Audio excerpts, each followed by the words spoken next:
On your dime. We're on your side tonight, digging into how the state spends your money on everything from laptops to lawnmowers, but can't seem to find them.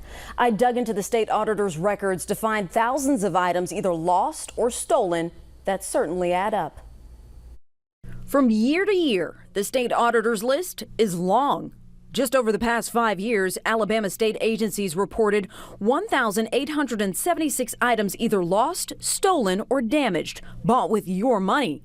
That's more than $900,000 worth of property, with only a fraction ever found. Surprising that much stuff just in one period, would show up as missing, and that especially, something like a pistol. That's right. Like a .40 caliber semi-automatic pistol the state can't find after a warden change at the Department of Corrections. Or a Glock pistol reported lost, but really stolen after a Department of Revenue employee left their vehicle unlocked outside a store. Unlocked vehicles are a negligent loss of state property. If you leave your vehicle unlocked and an item is stolen out of it, my position as auditor would be you need to repay the state for that. But even if you repay the state for the dollar value of the pistol that goes missing, what happened to the pistol? That's the larger question. State Auditor Andrew Sorrell is responsible for tracking state agency purchases of items more than $500, like a state officer's body camera left on top of his vehicle to then be run over, or multiple laptops and tablets nowhere to be found from the Department of Agriculture. And a pricey Department of Transportation crawler compact excavator stolen right from the job site.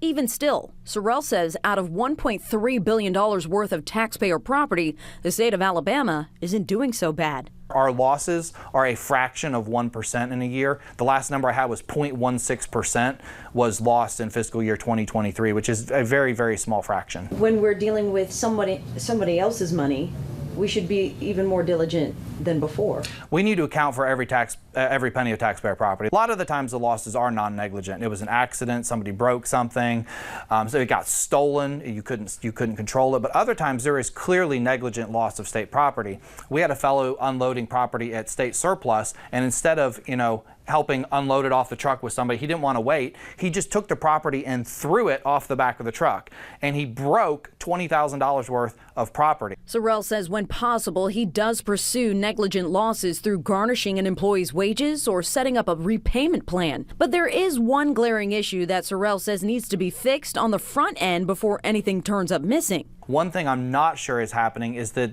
no one is verifying that the purchases actually get put onto the property rolls in the first place. That's the step that we're missing, and that's the step that I'm working to correct. And a bill he wants passed by lawmakers will go even further, requiring state agencies to report losses within 30 days and not 2 years later when the next audit rolls around. The bill would also allow the auditor's office to issue a demand letter and say, hey, you have to repay the state this money. And I don't know about you, but if I got a demand letter from the state auditor's office and then it would get escalated to the attorney general if they didn't follow through, I would probably pony up the money and pay the taxpayers back.